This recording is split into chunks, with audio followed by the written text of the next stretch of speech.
student success, retention, and transition services. So that's my department, and that's the team that I work alongside of.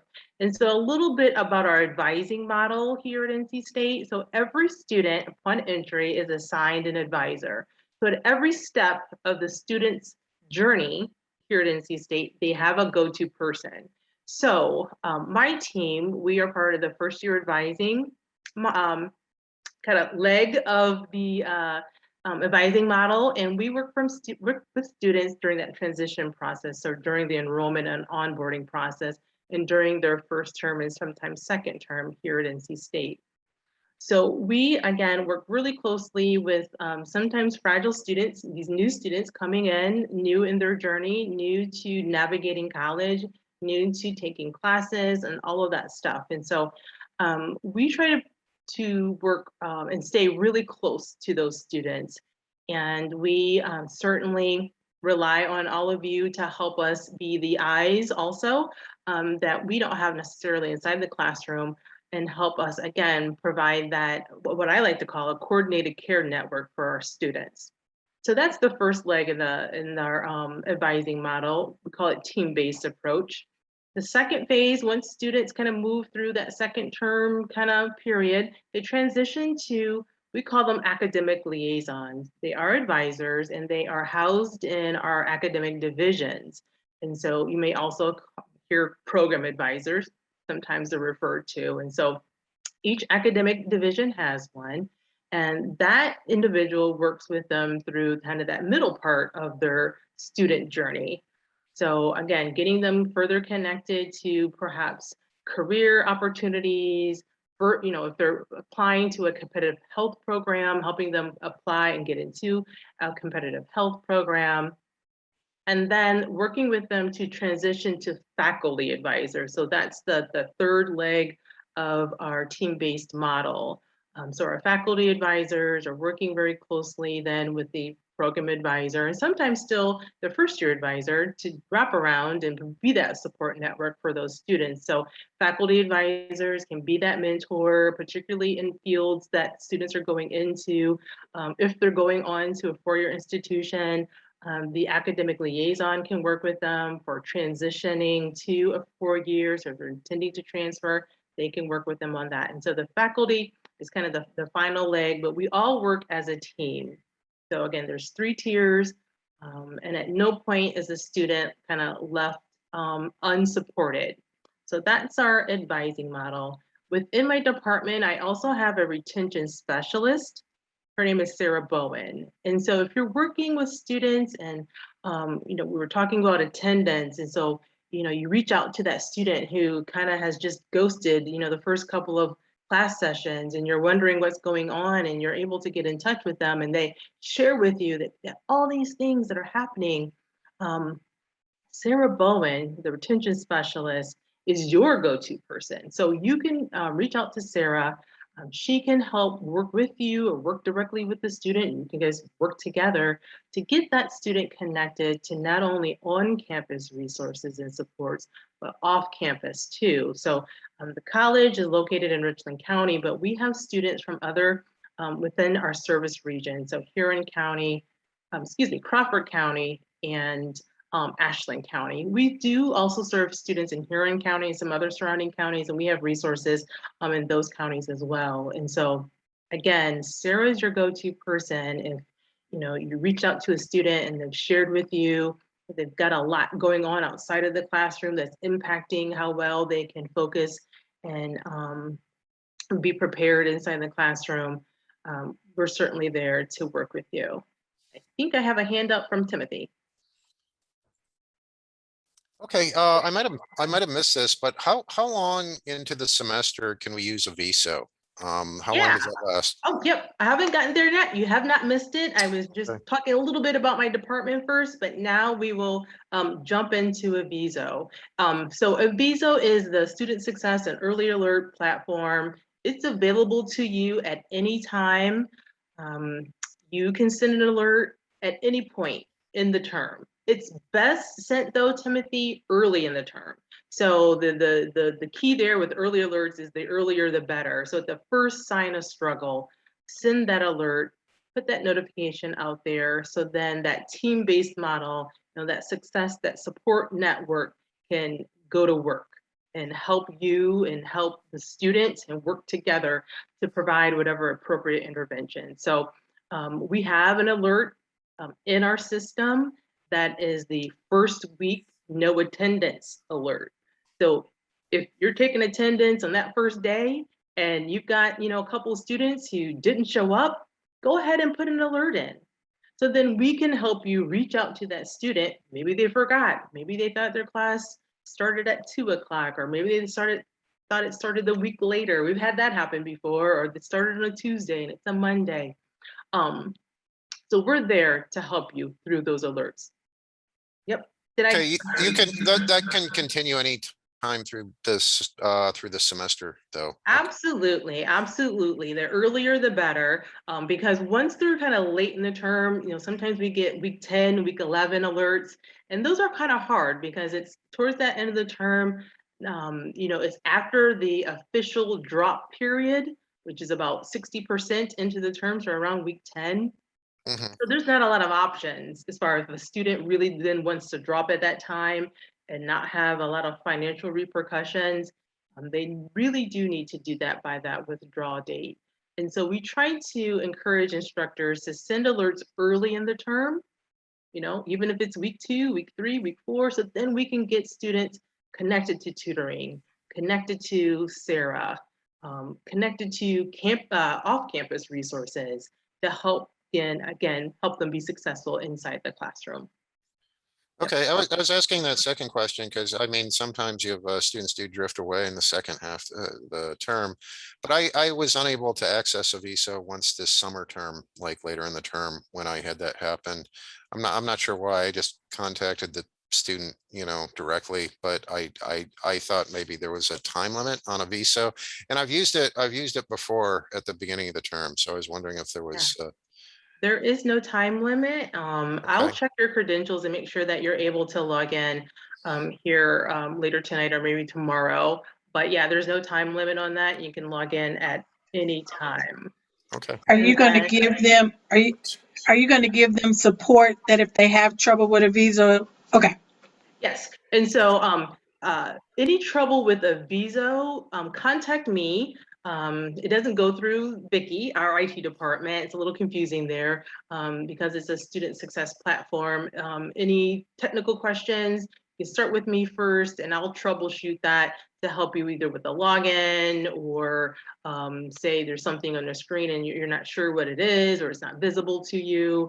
I'm your go-to person with that. So I'm going to see if I can share my screen really quickly. Unfortunately, Aviso does not have a test site, and so, or a sandbox for me to play in to show you without being in our live environment. So I'm pulled up a test student. This is one of our fake students that we have, Milt Forbisher. Your screens will look a little different because I have the highest permission levels. Permission levels are based on FERPA. And so as adjunct, you'll only have access to screens based on your role here at NC State and your connection to students in your course. And so, but you can see here, Milt Forbisher, again, he's a fake student. You'll be able to see things on the student's profile. So once you get here, after you log in, you'll get to your course roster. You click on a student, it'll take you to the student's profile. And you can see things like the program of study underneath his name, an academic plan. We have another software system that does academic planning, but you can see that here on a read-only copy. These tabs here are kind of static tabs and things about the student, information that we've pulled in from either Canvas or Colleague, which is our student information system. So if you click on the student's profile tab, you're looking for phone numbers and basic details about students' contact information. You'll find that on the student's profile tab. So you can see an email address, it'll have the institutional and the private or whatever email they use to apply to the college. birth date there. You can see address, their degree, their program, their cumulative GPA, cell phone numbers, home phone numbers. And then down here is something called tags. And these are just automatically assigned labels or staff assigned labels that help identify students in our system. So you can see that Milt, we assigned that he went to Lexington High School and Ashland High School. Again, he's just a test student.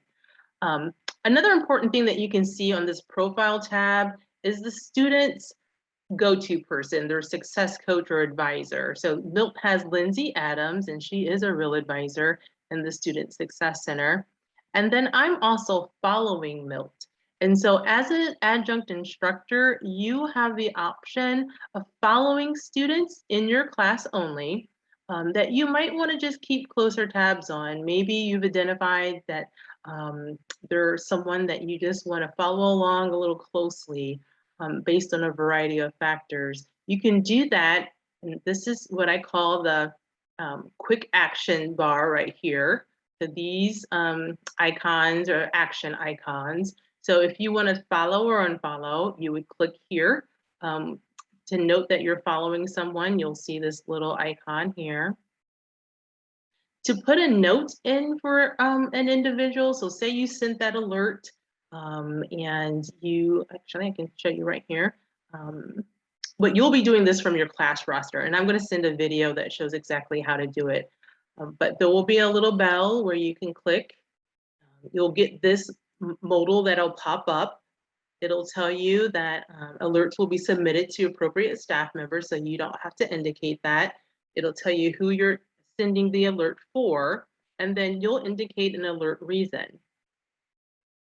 We have academic performance. So these are pre-populated, so you don't type in anything that's not here. So you would select from this drop-down list.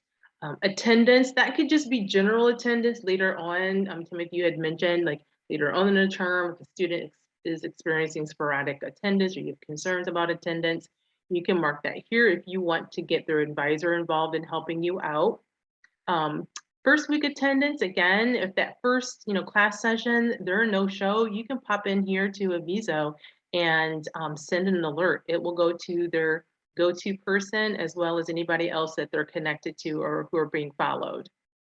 One that I want to highlight here is keep up the good work. This is our positive kudos. So if you wanted to send a positive message to a student, and we strongly encourage you to consider that, particularly if you've noticed a student has really been putting in some hard work to improve a grade or they've come a long way, please consider sending that kudos, that positive message. We're really trying to instill a growth mindset in our students and have them not be in such a fixed mind state or a negative mind state. So those positive alerts can go a long way. If a student is experiencing any type of personal issues, you can send that type of alert. And then what follows are the different referrals. So if you want to refer to career services, the cashier's office, the child development center, these will go directly to those departments. And so that department who is monitoring their email for their department will get it directly and be able to proactively reach out to students. Once you click a reason, I'm going to say a referral. It'll pop up that Milt will also be notified of this alert. So just as a reminder. So who's going to get it? The Student Records Office and Lindsay Adams, because Lindsay is Milt's assigned advisor. And then here, oops, excuse me, I went too fast. In this section, you can type in comments. These are visible by the student. So word of caution, please be careful in what you put here because the student will read this. The section below, though, that says comment / or dash internal, that's where you can send just an internal note to maybe Lindsay or the Student Records Office that's only visible by them and not by the student. And then you just hit send. And then that will automatically go to those individuals. Again, I ask that you send alerts from your class roster, not from the individual student. When you send them from your class roster, it will connect the class with that alert. And so Lindsay then would know that it was coming from whatever class that you're teaching and you're the instructor. And so all of that information gets captured there. You can also add a note. So if you had a significant interaction with a student on this quick action navigation bar, you can add a note here. And then you select a note type. So it's a drop-down list. You don't have the option of choosing, or you can choose from a list, a pre-populated list. And so I'm going to quickly click on academic concerns, and then you can start typing some stuff here. And then if you hit save, that note will automatically be saved to Milt's student's profile. Again, with notes, they are a part of the permanent educational record for students. Students have the right to see their records. So when in doubt, leave it out. That's my word of caution when I talk about documenting notes and interactions with students. Because again, they have the right to see their educational records. And then lastly, you can share Hey, resources. Yep. Monica, you've got a question. I think Brad has his hand up. Okay, thank you. Brad, did you have a question? Yes, ma'am. When you were talking about the notes in the Aviso,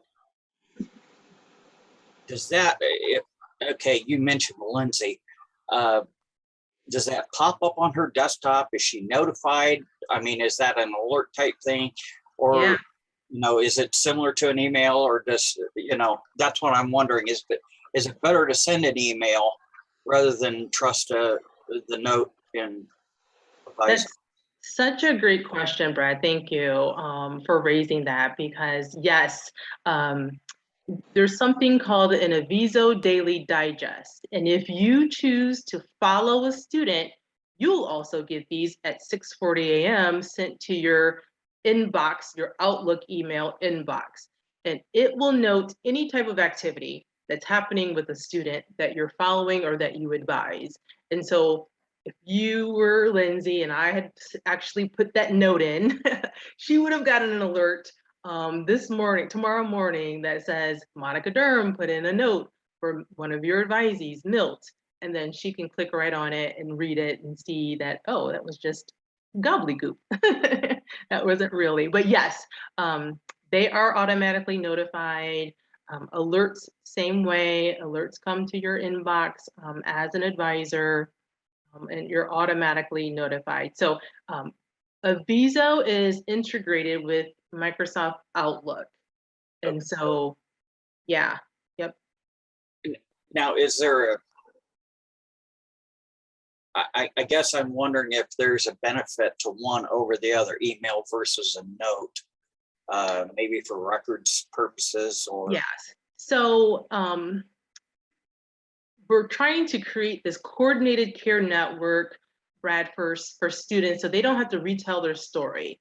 So if a student Milt had an interaction with you and you're, working with them, and they, you didn't go into too much detail, but you kind of shared what was going on with Milt, Lindsay or I or whoever else is connected to the student can go and read notes and see like, oh, okay, well, Milt, you had talked with Brad about XYZ. Were you able to, go to tutoring? Were you able to get connected to the food pantry? So then we're all on the same page, and the student doesn't have to then retell the story that they already told you. And it's just, you prefer the notes over an email. we do. We prefer the notes over email. We prefer the referrals or the alerts over email, because then it's automatic and then we have a record. Sometimes students, you may hear that from a student, oh, I was never told that, or no one ever shared that with me. We can go back to the notes and say, well, actually, I see that you met with Brad and he did share with you.